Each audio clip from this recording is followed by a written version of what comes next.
నిజామాబాద్ జిల్లా కమ్మరిపల్లి మండల కేంద్రంలోని మనము స్థానిక గ్రామ పంచాయతీ కార్యాలయంలో ఉన్నాము.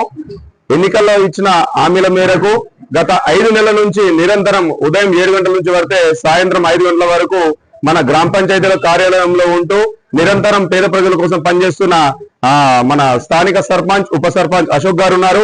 వారితో మాట్లాడే ప్రయత్నం చేద్దాము. అదేవిధంగా ప్రధానంగా నీటి సమస్య, గ్రామంలో ఉన్న నీటి సమస్యలను ప్రధానంగా పరిష్కరించారు. అదేవిధంగా ఎన్నికల్లో ఇచ్చిన హామీల ప్రకారం అరమాస బంగారం పేద పిల్లల కోసం అందిస్తున్నారు. అదేవిధంగా నిరంతరం ఇక్కడే డ్రైనేజ్ సమస్యలున్నా, కరెంట్ సమస్యలున్నా, కోతుల బెడద కానీ ఇలా ఎన్నో ప్రజలకు ఎలాంటి బాధ లేకుండా పరిష్కరించడం జరిగింది. ఇక్కడ మనం ప్రధానంగా గ్రామ పంచాయతీ కార్యాలయంలో ఒకసారి మాట్లాడే ప్రయత్నం చేద్దాము.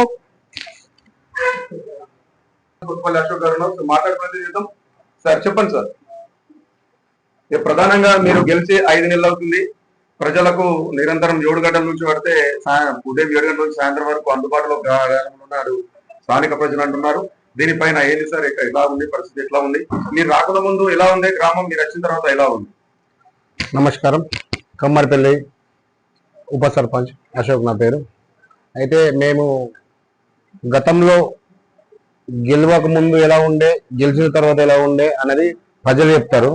మేమైతే ప్రజలకు అందుబాటులో ఉండి ప్రతి కూడా చేసుకుంటూ పోతున్నాం. అయితే మేము ఫస్ట్ గెలవగానే నీటి ఎద్దడి చాలా ఉండే కమ్మరిపల్లిలో.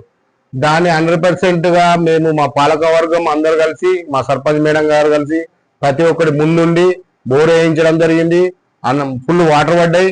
దాంతో తాగునీరు అనేది చాలా ఫస్ట్ అది కంప్లీట్ అయిపోయింది.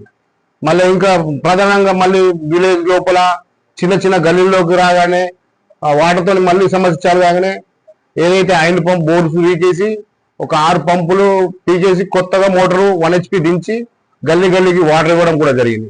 అదేవిధంగా మేము గెలవగానే కోతుల సమస్య చాలా ఉండే. దాన్ని మేము ముందు అంచెలు తీసుకొచ్చి మాకు మా ఫ్రెండ్ చెప్పగానే ఆ గుడ్డను మాస్క్ తీసుకొచ్చి పెట్టగానే ఆ కోతులు అనేది విలేజ్లోకి నుంచి వెళ్ళిపోవడం జరిగింది. అదేవిధంగా ఇప్పుడు మేము ప్రధానంగా కమ్మరిపల్లిలో విలేజ్ లోపల ప్లాస్టిక్ పై పోరాడుతున్నాం. ప్రతి శనివారం వచ్చేసి గల్లీలో మన అంగడి జరుగుతుంది. అంగడిలో ప్రతి షాపు దగ్గరికి వెళ్ళి చెప్పడం జరుగుతుంది. మాకు ఎటువంటి ప్లాస్టిక్ కనబడితే వారికి కఠిన చర్యలు తీసుకోవడం కూడా జరుగుతుందని వాళ్ళకి చెప్పిన హెచ్చరించడం. అయితే అదేవిధంగా ఇంకోటి, పిల్లలకు ఏదైతే డ్రగ్స్ అనేది ఉన్నదో దాని మీద మేము సీక్రెట్స్ కానీ షాపుల్లో ప్రతి షాపర్ని పిలిపించి ఇక్కడికి మాట్లాడడం కూడా జరిగింది. అది కూడా తగ్గిపోయింది. ఇప్పుడు రానున్న భవిష్యత్తులో ఇప్పుడు పిల్లలు సమ్మర్ కాబట్టి సమ్మర్లో మేము ఇప్పుడు ఆటలకు ప్రిఫరెన్స్ ఇద్దామని వాళ్ళను స్పోర్ట్స్ పైకి తీసుకుపోవడం కూడా జరుగుతుంది.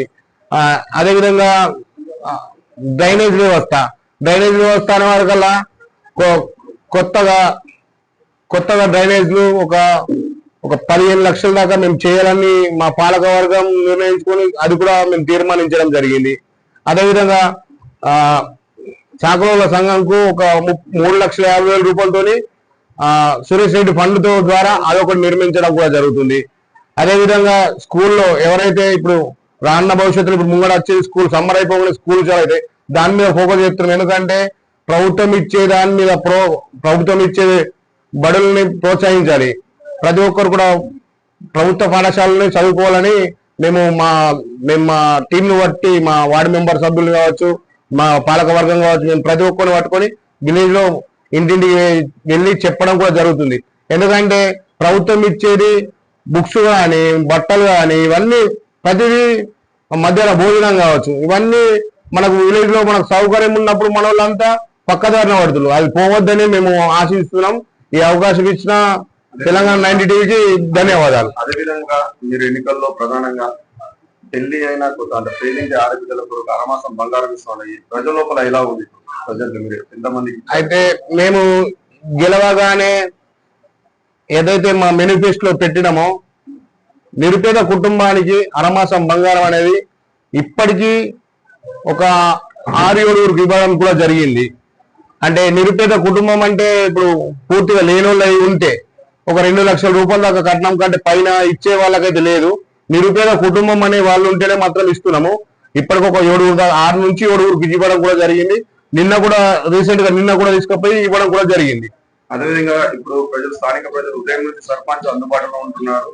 ఏ నోట్ అయినా మీరే అంటున్నారు అంటే ఆ చిన్న ముసలి తాత కాడికి యువకుల వరకు సర్పంచ్ పేరు చెప్తున్నారు. మీరు ఆ గ్రామాన్ని 100% పన్ను రాయితీ ఆదర్శ గ్రామంగా తీర్చిదిద్దాలనుకుంటున్నారా?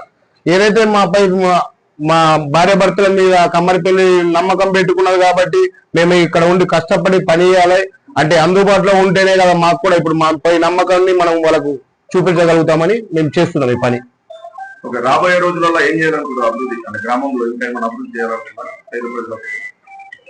పేద ప్రజలకు ఎటువంటి సహకారం సమస్యలు ఏమున్నా కానీ మాకు వచ్చి చెప్తే 100% చేసి పెట్టే బాధ్యత మేము తీసుకుంటాం.